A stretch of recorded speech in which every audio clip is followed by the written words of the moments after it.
Ce document est produit par l'Université Joseph Fourier Grenoble 1 en collaboration avec la région Rhône-Alpes et l'Université numérique francophone des sciences de la santé et du sport. Dans ce cours, nous allons traiter du rectum et du canal anal. Le rectum est le réservoir des matières fécales, c'est le réservoir le plus postérieur dans l'entonnoir pelvien. Le canal anal est l'ensemble des systèmes de sphincters qui ferment ce réservoir vers le bas. Le rectum est le segment terminal du tube digestif.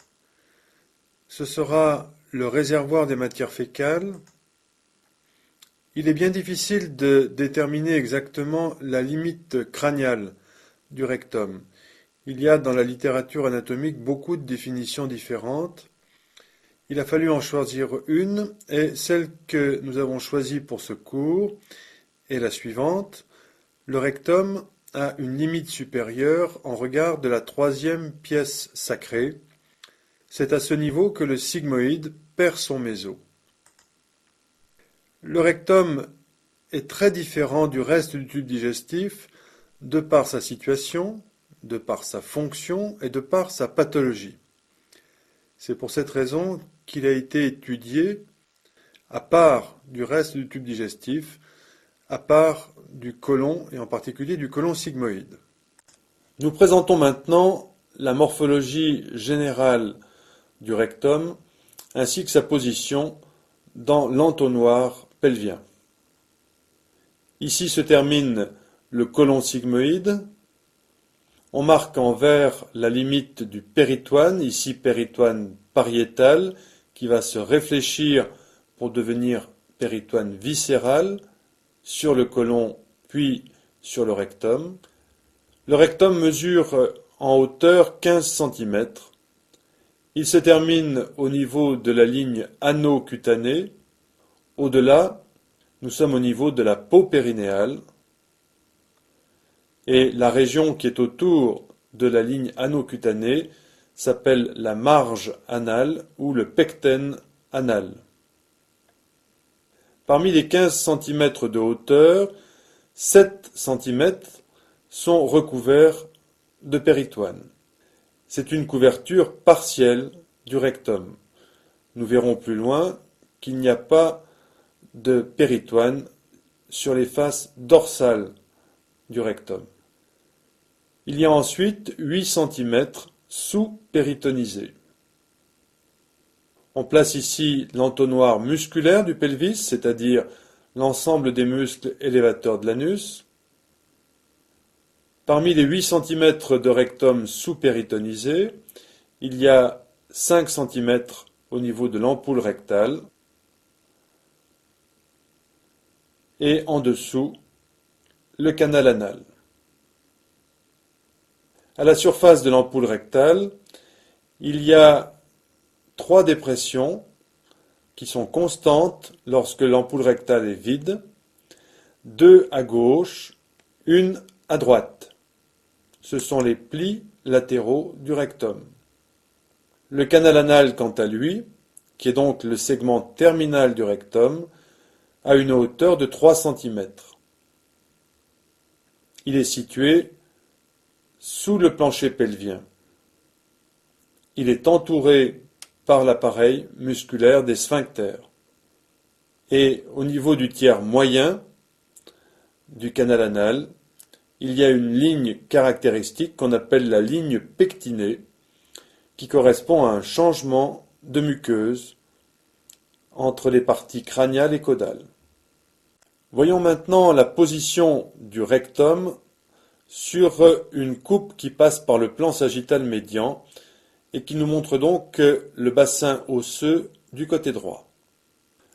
Lorsque le sigmoïde se prolonge par le rectum, il a un axe qui le dirige vers le bas et l'arrière. On parle d'axe sigmoïdien. À partir du plan passant par S3, on est à proprement parler au niveau du rectum. À ce niveau, le rectum a un axe qui est opposé au précédent, c'est-à-dire qu'il est dirigé vers le bas et l'avant. C'est l'axe rectal. Puis, au niveau du canal anal, il y a de nouveau un changement de direction avec un axe anal qui est dirigé vers le bas et l'arrière. Entre l'axe rectal et l'axe anal, il existe un angle qu'on appelle le cap anal. C'est en fait la sangle du muscle puborectal qui va entraîner ce changement de direction entre l'ampoule rectale et le canal anal. On comprend mieux maintenant le rôle du muscle puborectal dans la continence du réservoir rectal. En effet, lorsque le muscle puborectal se contracte, lorsqu'il se raccourcit, il va tirer vers l'avant l'ensemble du canal anal et il va donc fermer le cap anal. Cela va augmenter la fermeture du réservoir. Lorsqu'il se relâche, au contraire, il va faciliter la défécation. En cas de contraction du muscle puborectal, l'angle du cap anal est en moyenne de 115 degrés. Lorsque le muscle se relâche, l'angle est en moyenne de 137 degrés. Voici une coupe sagittale qui passe par le plan médian sur le pelvis de l'homme. Et sur cette coupe, nous allons présenter les rapports du rectum au niveau péritonéal et au niveau sous-péritonéal. Voici la fin du côlon sigmoïde qui se prolonge par le rectum. Et en vert, la ligne représente la ligne du péritoine qui, de péritoine pariétal, devient péritoine viscéral lorsqu'il est plaqué contre les viscères. Voyez que la face dorsale du rectum n'est pas recouverte de péritoine. Seules les faces latérales et la face ventrale du rectum sont recouvertes de tissu péritonéal. Ventralement, par rapport au rectum, il y a une profonde dépression dans la cavité péritonéale.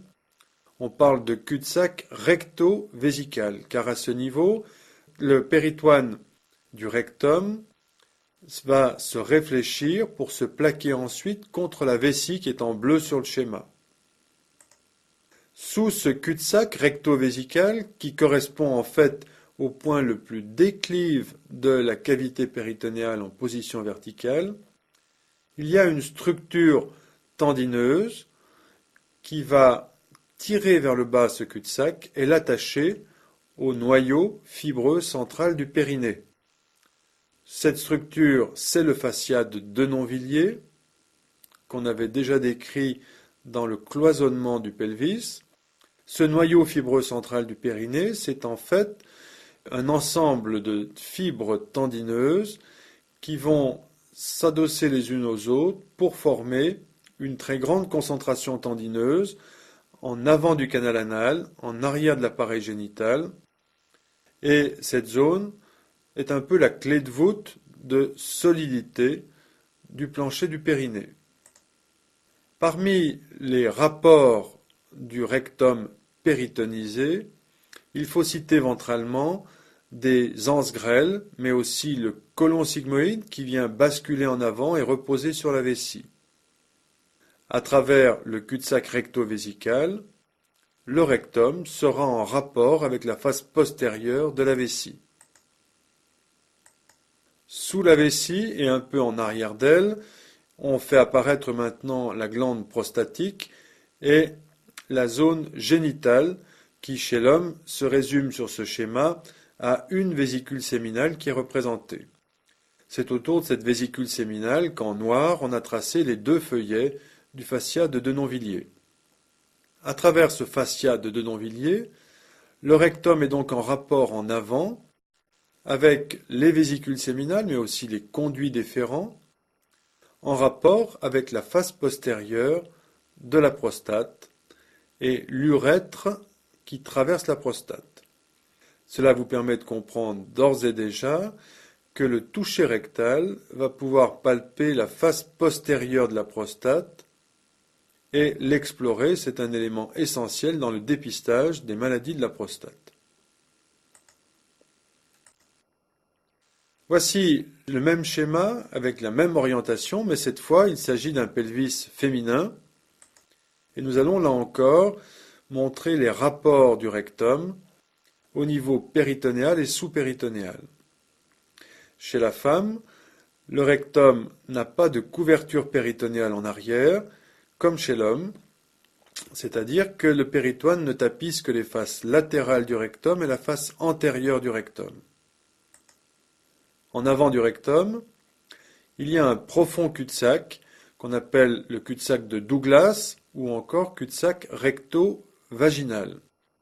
Le terme de cul-de-sac de Douglas est de plus en plus utilisé chez l'homme, bien qu'initialement il ait été décrit pour le pelvis féminin. Chez la femme, il ne s'agit donc pas d'un cul-de-sac entre le rectum et la vessie, puisqu'il y a à ce niveau du pelvis l'appareil génital et en particulier le vagin et au-dessus l'utérus. Ce cul-de-sac est donc bel et bien un cul-de-sac entre le rectum et la face postérieure du vagin. En dessous de ce cul-de-sac, il y a là aussi une cloison tendineuse. Il ne s'agit pas du fascia de Denonvilliers, chez l'homme seulement. On parle ici de fascia recto-vaginal. Ce fascia est lui aussi tendu sous le cul-de-sac de Douglas jusqu'au noyau fibreux central du périnée. Au-dessus de la cavité vaginale, on voit ici l'utérus qui est basculé vers l'avant au-dessus de la vessie en bleu.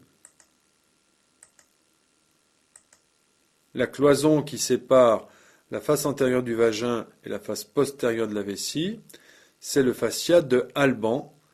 C'est ce qui correspondrait chez l'homme au feuillet antérieur du fascia de Denonvilliers.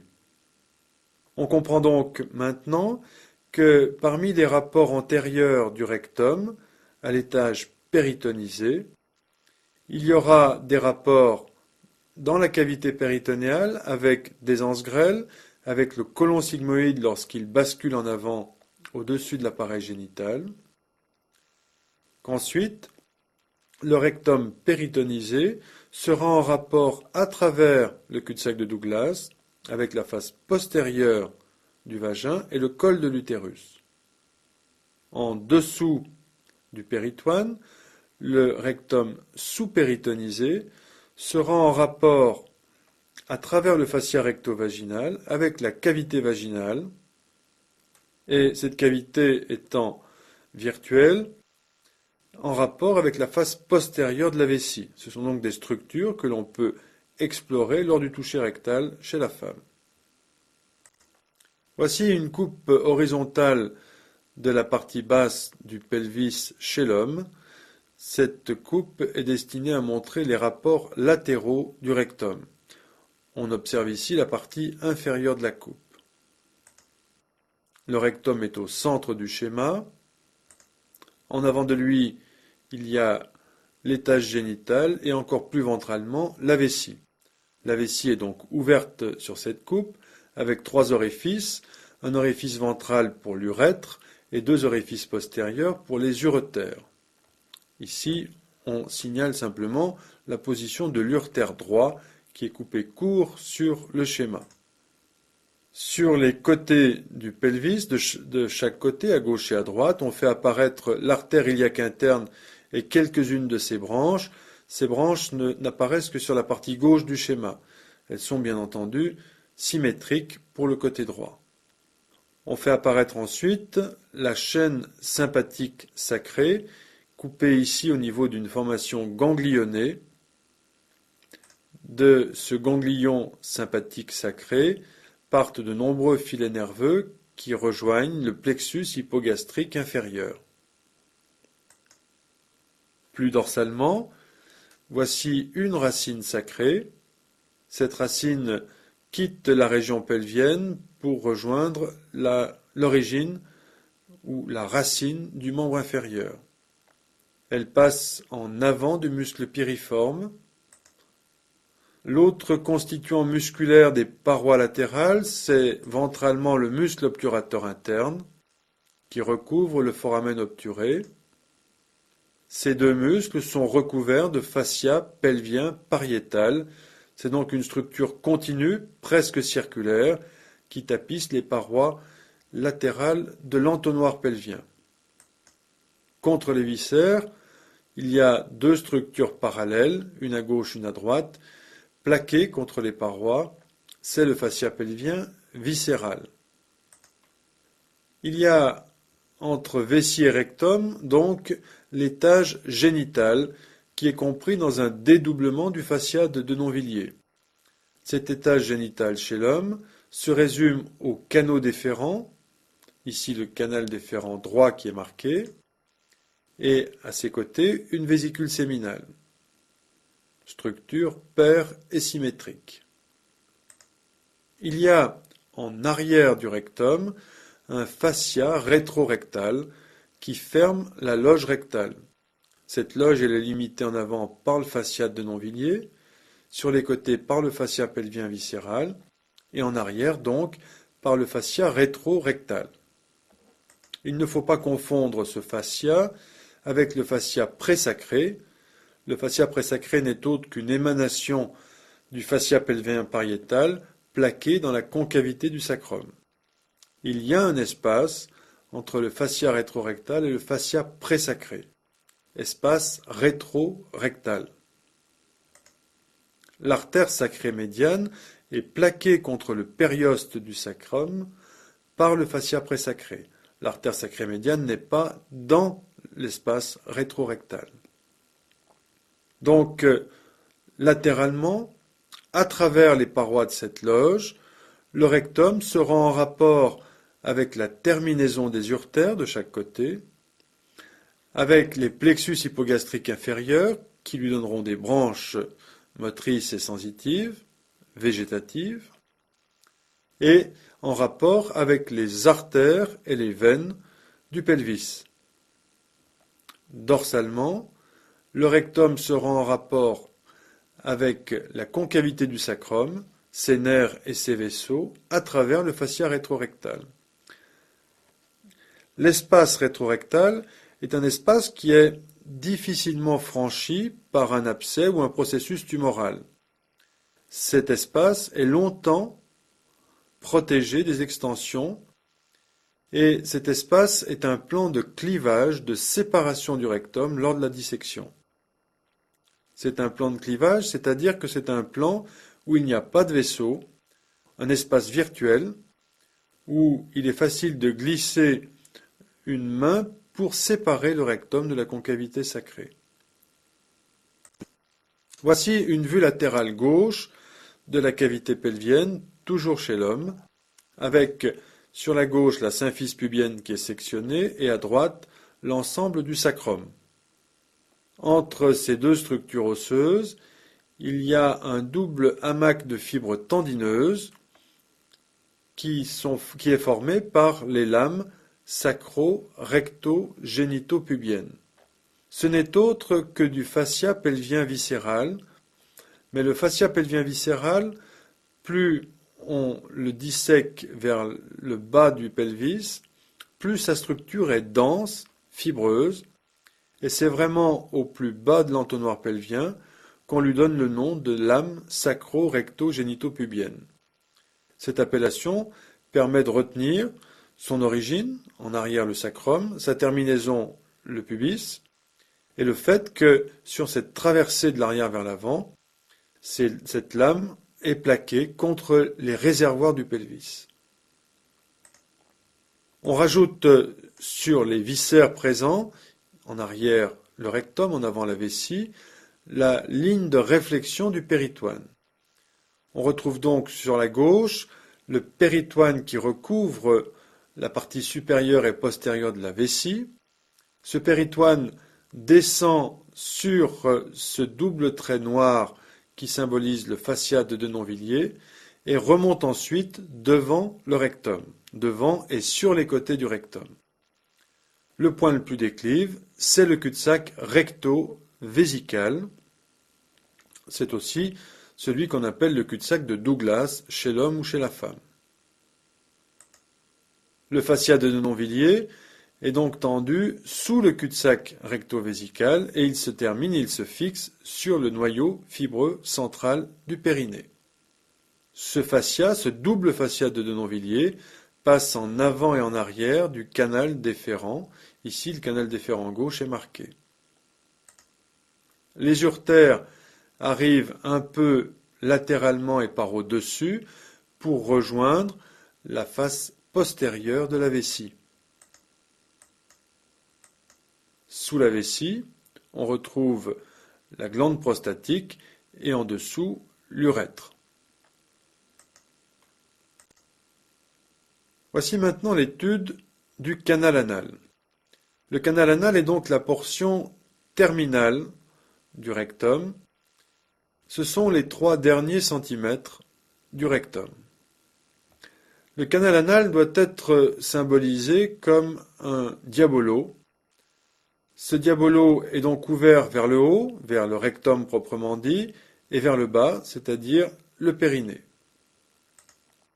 La partie étroite, étranglée du diabolo, est celle où viennent s'appuyer l'anneau des sphincters, que ce soit les sphincters volontaires ou involontaires du canal anal. C'est à ce niveau, à l'intérieur de la lumière du canal anal, qu'on trouvera la structure de la ligne pectinée. La ligne pectinée est une ligne découpée, déchiquetée, qui correspond à la jonction entre 2 tissus différents, un tissu qui sera glandulaire au-dessus et malpighian en dessous. La ligne pectinée est en quelque sorte la cicatrice de l'ancienne membrane cloacale du fœtus. Au-dessus de cette ligne, la muqueuse sera rose, insensible, glandulaire, elle dérive de l'endoderme. En dessous, la muqueuse sera violet sombre, elle sera sensible et recouverte d'un épithélium pavimenteux, elle dérivera de l'ectoderme. La limite inférieure du canal anal, c'est la limite inférieure du rectum, c'est-à-dire la ligne ano-cutanée.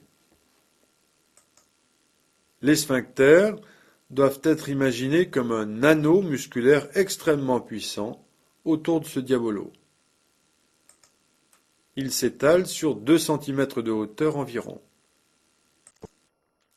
Voici une coupe frontale du canal anal. On ne retient que la partie droite de la coupe et on fait apparaître donc à droite du schéma les 2 niveaux de muqueuse au-dessus de la ligne brisée qui correspond à la ligne pectinée. Cette ligne brisée est en fait une succession de petites cryptes, de petites cavités au sein de la muqueuse supérieure, donc la muqueuse glandulaire. Il y a 6 à 10 cryptes qui font le tour de cette circonférence qu'on appelle les cryptes anales. Au fond de chaque crypte, il y a une toute petite glande procto-anale, qui n'a pas de fonction dans l'espèce humaine, mais qui est très souvent le point de départ d'infection de la région du canal anal. Il y a en fait entre chaque crypte un épaississement de la muqueuse violette, c'est-à-dire la muqueuse pavimenteuse sous-jacente, qui tend les cryptes les unes à côté des autres. Ces surélévations s'appellent les colonnes anales. Sous la muqueuse, que ce soit au-dessus ou en dessous de la ligne pectinée, il y a de très riches plexus veineux, qu'on appelle hémorroïdales ou hémorroïdaires. Ces veines, lorsqu'elles sont au-dessus de la ligne pectinée, s'appellent les veines hémorroïdales internes. Lorsqu'elles sont en dessous, les veines hémorroïdales externes. Ces veines sont toujours gorgées de sang veineux et elles accentuent l'étanchéité de la muqueuse au niveau du canal anal. Sous ces veines, on retrouve une fine couche de muscularis mucosé à travers la sous-muqueuse. Et c'est en périphérie de cette couche que l'on trouve la couche musculaire du canal anal. Cette couche musculaire ne fait que prolonger la couche musculaire du rectum. Et la couche musculaire du rectum est très proche de la couche musculaire du reste du côlon. C'est-à-dire qu'il y a, à proximité de la muqueuse, une couche musculeuse circulaire, puis une couche longitudinale. La particularité du canal anal, c'est que cette couche musculeuse circulaire va en dedans se différencier pour former un sphincter. C'est la zone en gris clair sur le schéma. Ce sphincter est un sphincter involontaire, c'est celui qu'on appelle le sphincter interne du canal anal. La couche musculeuse longitudinale qui est plus périphérique, qui prolonge la couche du rectum, va traverser toute la hauteur du canal anal et se terminer par plusieurs digitations tendineuses à la partie inférieure du canal anal. Cette couche, donc, forme des sortes de rayons de roue qui s'étalent et qui accrochent la couche musculeuse longitudinale à la couche muscularis mucosée et à la muqueuse, sous la ligne pectinée. Cette formation radiaire s'appelle le ligament de Parkes. Et puis on retrouve encore plus en périphérie l'enveloppe du canal anal qui est celle du rectum, c'est-à-dire le fascia pelvien viscéral, puisqu'il n'y a à ce niveau pas de péritoine. Ce fascia pelvien viscéral, à ce niveau de coupe, est extrêmement épais. C'est à ce niveau qu'on peut parler de lame sacro-recto-génito-pubienne, et c'est dans ce fascia que l'on trouve des vaisseaux, artères et veines, mais aussi les nerfs du plexus hypogastrique inférieur. Voici le fascia pelvien pariétal qui recouvre l'entonnoir musculaire du pelvis. Ici, le muscle iliococcygien, un des constituants des muscles releveurs de l'anus. L'autre constituant, celui qui est plus proche de la lumière du canal anal, c'est le muscle pubo-rectal. À ce niveau, les structures musculaires de l'entonnoir pelvien sont rejointes par le muscle transverse du périnée qui forme la limite entre pelvis et périnée. L'espace triangulaire qui est au-dessus du muscle transverse du périnée et en dessous du muscle releveur de l'anus, c'est la fosse ischio-rectale. Il existe, en plus du sphincter interne involontaire du canal anal, un sphincter périphérique qui est volontaire, qu'on appelle le sphincter externe. Nous verrons plus loin que le sphincter externe est en fait un ensemble de 3 structures indépendantes. Et sous le sphincter externe, il y a ici la ligne anocutanée qui est donc la limite terminale du rectum et donc du canal anal. Au-delà, il s'agit de la peau du périnée, une peau avec des zones pileuses. Ce schéma vous permet de comprendre les constituants de la paroi du canal anal et vous permet de comprendre qu'en cas d'infection des glandes procto-anales, il peut y avoir des abcès qui se forment dans l'épaisseur de la muqueuse du canal anal. Ces abcès peuvent se percer dans la lumière du canal anal ou au niveau de la peau vers la ligne anocutanée. Et ces abcès peuvent parfois traverser les couches musculaires des sphincters internes et les couches de la musculeuse longitudinale pour s'ouvrir dans la fosse ischio-rectale. Un abcès du canal anal qui contamine la fosse ischio-rectale constitue une infection très grave, car nous l'avons dit, cette fosse ischio-rectale est très mal protégée contre les infections, elle ne contient que du tissu graisseux et en périphérie, les éléments qui constituent le pédicule pudendal.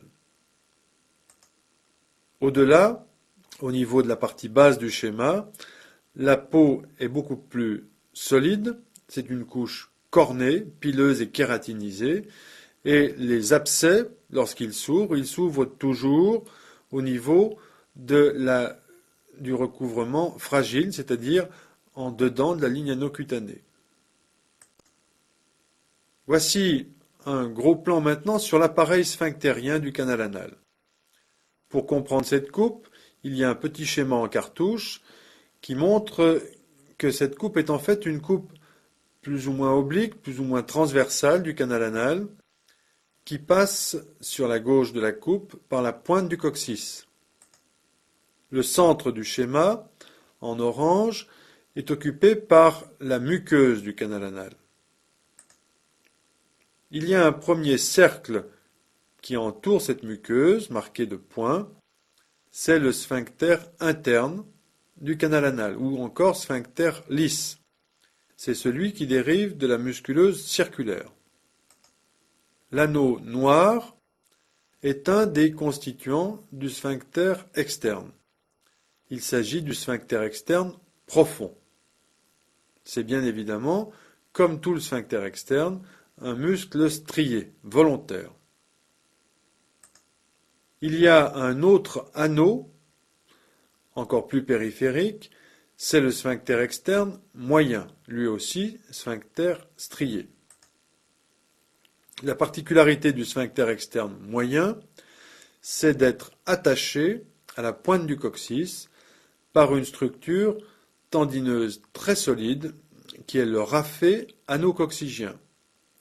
Nous avions vu que les constituants du muscle releveur de l'anus convergent vers ce raphet anococcygien et cette zone sert d'échange entre les côtés gauche et droit du plancher pelvien. C'est, comme le noyau fibreux central du périnée, une zone extrêmement résistante. Voici en parallèle un schéma destiné à expliquer le fonctionnement du sphincter externe qui va travailler en synergie avec les constituants du plancher pelvien. Voici une coupe transversale avec vers le haut de la coupe la symphyse du pubis et vers le bas la pointe du coccyx. Au centre, la muqueuse du canal anal qui est déchiquetée. Il y a ventralement une sangle en rouge qui vient se fixer sur le sphincter externe profond. Cette sangle, c'est le muscle puborectal, avec un contingent gauche, un contingent droit, et ces contingents s'échangent en arrière du canal anal. En bleu, le sphincter externe moyen est montré comme attaché à la pointe du coccyx.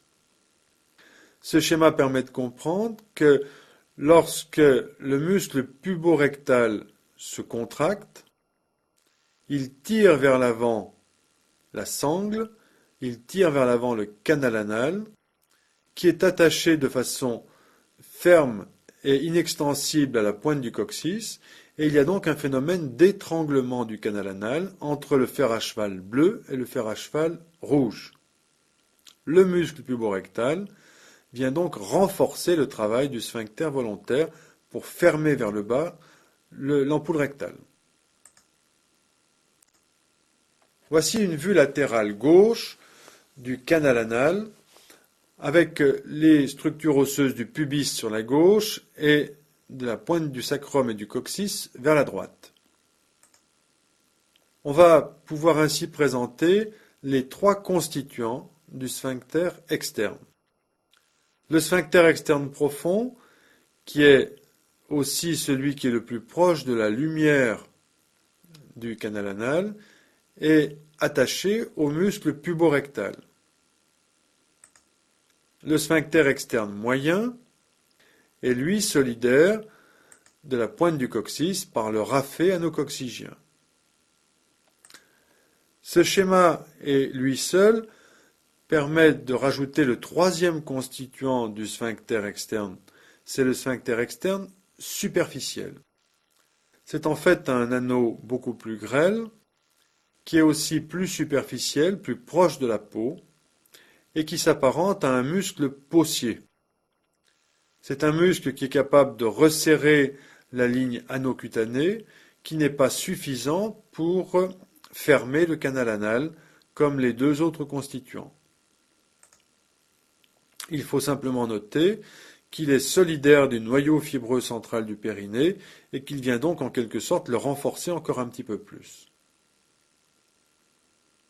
Ces 3 sphincters constituent le sphincter externe. Ces 3 sphincters sont volontaires, striés. Cette diapositive est là pour détailler l'appareil sphinctérien externe. Nous venons de voir qu'il est constitué de 3 parties et pour faciliter la compréhension de son fonctionnement, nous allons placer ces 3 parties sur la coupe du canal anal, la coupe frontale du canal anal que nous avons vue quelques diapositives avant celle-ci. Nous retrouvons donc la ligne pectinée, l'ensemble du sphincter externe qui est représenté comme une seule surface dans le prolongement du muscle puborectal. La première partie de ce sphincter externe, c'est la partie profonde. C'est en fait elle en rouge sur ce schéma qui va être accrochée au muscle puborectal. C'est également celle qui va être le plus près de la muqueuse. La partie moyenne en bleu, toujours pour conserver le même code de couleur que la diapositive précédente, est une partie qui n'est pas en contact avec la muqueuse du canal anal, mais qui est un petit peu plus caudale que le segment précédent. Enfin, la partie superficielle est celle qui est située le plus près de la zone cutanée et jamais en contact avec le puborectal, ni même avec le sphincter lisse du canal anal. Voici donc l'ensemble de ces 3 parties qui constituent le sphincter externe ou sphincter volontaire du canal anal. Voici une vue de face de la bifurcation de l'aorte abdominale avec au premier plan l'ensemble du rectum. Et nous allons sur ce schéma pouvoir détailler les vaisseaux artériels du rectum. On fait apparaître par un simple trait le plancher du pelvis qui vient se terminer sur le niveau du canal anal où s'insèrent ou se fixent les sphincters. Dans la division de l'aorte abdominale, il faut rappeler la position de l'artère sacrée médiane, bien que cette artère qui est de l'autre côté de la fosse rétrorectale n'ait pas de branche pour le rectum. Voici les 2 artères qui vont participer à la vascularisation artérielle du rectum. Tout d'abord, l'artère mésentérique inférieure, qui naît sur le bord gauche de l'aorte abdominale, et l'artère iliaque interne.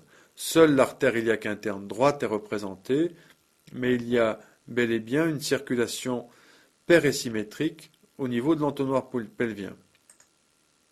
L'artère mésentérique inférieure donne les artères sigmoïdiennes et sa dernière branche, sa branche la plus caudale, est l'artère rectale supérieure.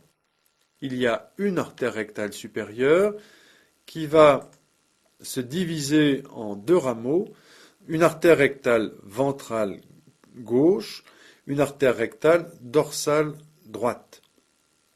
Ces 2 branches artérielles vont descendre le long des parois du rectum.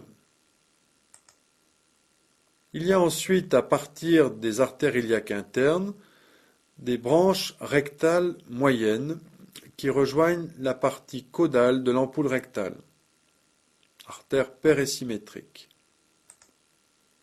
Et en dessous du plancher pelvien, on retrouve l'artère pudendale qui donne des branches rectales inférieures. Ce sont des branches destinées à nourrir le canal anal, mais aussi l'ensemble sphinctérien qui l'entoure.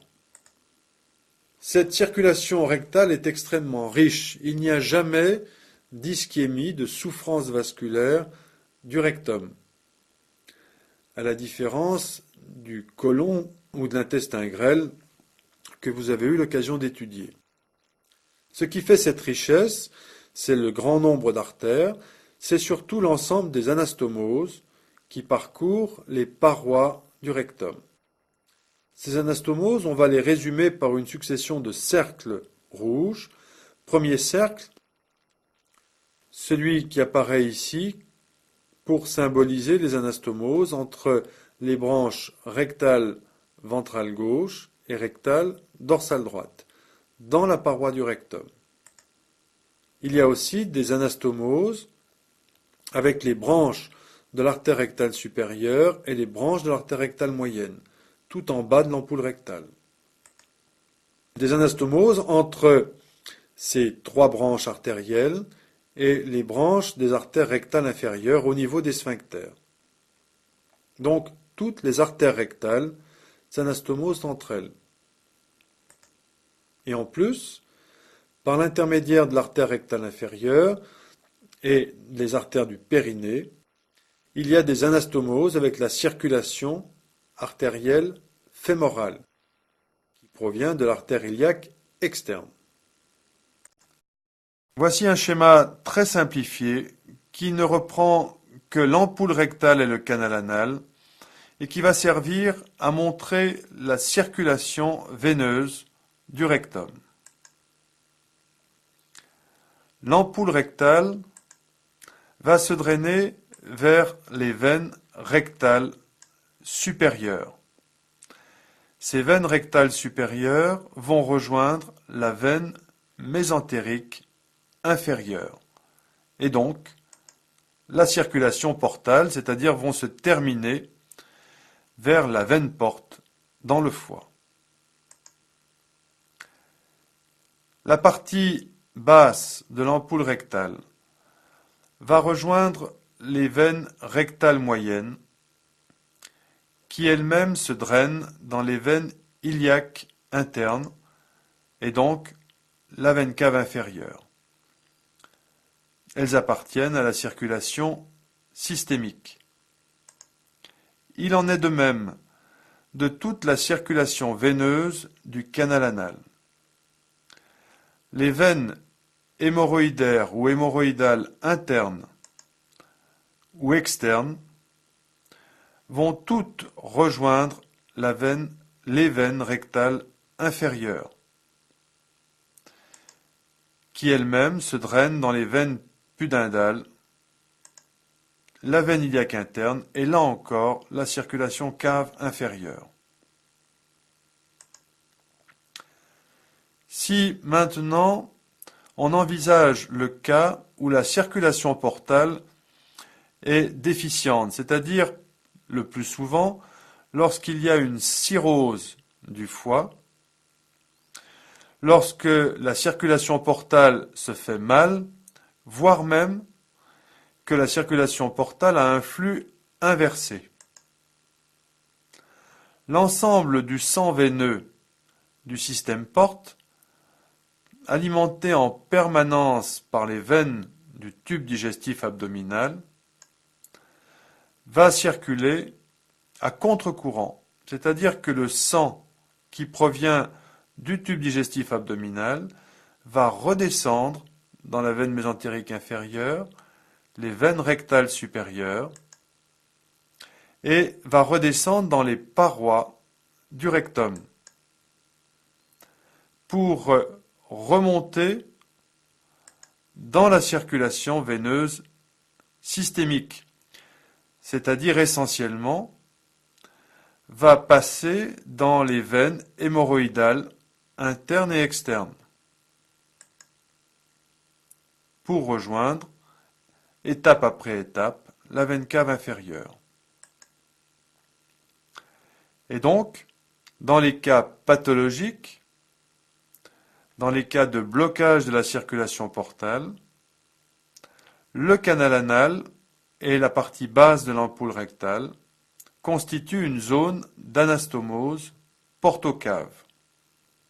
C'est pour cette raison qu'un patient qui a une cirrhose du foie aura la plupart du temps une dilatation importante des veines hémorroïdales internes et externes, avec un risque d'hémorragie par rupture de ces veines.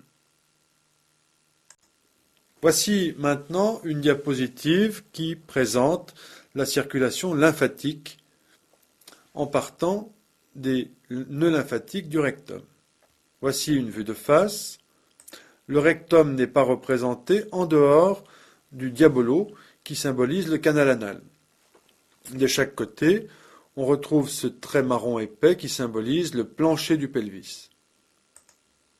Il y a dans la loge du rectum, autour des parois du rectum, des premiers relais lymphatiques qui sont les lymphonoeux pararectaux. 3 sont ici représentés. À partir de ce premier relais, il y aura un drainage possible vers le haut, le long de l'axe rectal supérieur, c'est-à-dire le long des branches de l'artère rectale supérieure.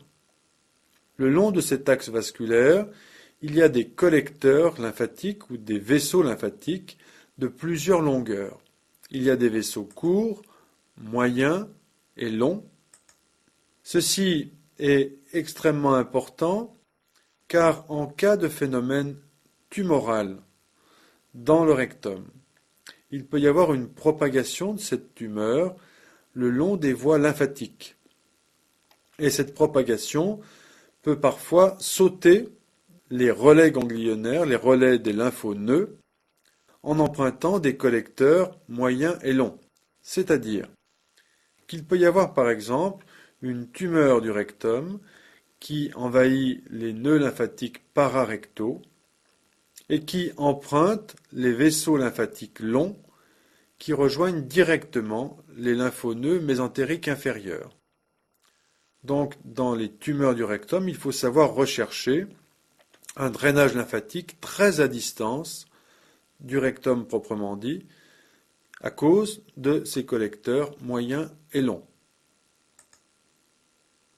À partir des lymphonoeux mésentériques inférieurs, les courants lymphatiques vont suivre ensuite les chaînes latéraux-aortiques à gauche ou à droite.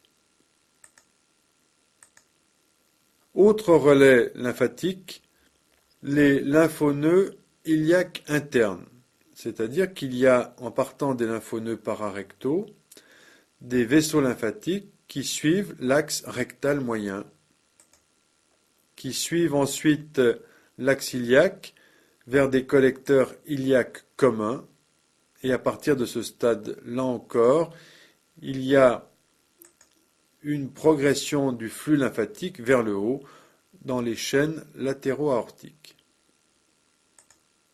Le canal anal a des voies de drainage lymphatique très particulières, et ainsi le cancer du canal anal n'aura pas du tout le même drainage lymphatique et la même extension qu'un cancer du rectum proprement dit. En effet, le canal anal va drainer la lymphe en direction des lymphatiques inguinaux superficiels, c'est-à-dire les groupes de lymphonoeux qui sont au contact de la crosse de la veine grande saphène. En cas de cancer du canal anal, il faudra donc rechercher une extension de la tumeur, non pas dans le pelvis, mais au pli de l'aine, dans la région de la veine saphène. Bien évidemment, la suite du cheminement de la lymphe se fera vers les nœuds iliaques externes, nœuds iliaques communs et les chaînes latéraux-aortiques. Sur ce schéma, nous allons envisager maintenant l'innervation volontaire et involontaire du rectum et du canal anal. Au niveau de la moelle lombaire, et plus exactement au niveau des racines qui vont former le plexus hypogastrique supérieur, nous allons pouvoir envisager l'innervation sympathique du rectum. À partir du plexus hypogastrique supérieur, nous avons vu que ces filets nerveux prennent le nom de nerfs hypogastriques, avant de se répartir sur les côtés du rectum pour prendre le nom de plexus hypogastrique inférieur à gauche et à droite. Tout cela est bel et bien du système nerveux sympathique. Ce système sympathique va avoir pour rôle d'entraîner une dilatation de l'ampoule rectale par relâchement musculaire et en permanence une hypertonicité du sphincter lisse ou sphincter interne. En permanence, il y a un équilibre sympathique-parasympathique et nous allons maintenant montrer l'innervation parasympathique du rectum. Elle provient des niveaux S2, S3, S4 de la moelle sacrée. Il s'agit des nerfs érecteurs, comme nous les avons nommés dans le cours sur les parois du pelvis. Ce système aura pour effet de stimuler la musculeuse de l'ampoule rectale et donc de faciliter sa contraction, son hypertonicité, et relâcher le sphincter lisse ou interne. Le système sympathique a donc pour rôle de faciliter le remplissage du rectum, le parasympathique de faciliter sa vidange. À côté de ces deux systèmes involontaires, végétatifs, il y a un système conscient. Il y a dans ce système conscient tout d'abord des informations sensitives qui proviennent du nerf perforant cutané de l'anus. Ce nerf est une branche du nerf pudendal et rejoint le niveau S3. Toujours dépendant du volumineux nerf pudendal, il existe un nerf anal qui va avoir pour rôle de contracter le sphincter externe ou sphincter strié.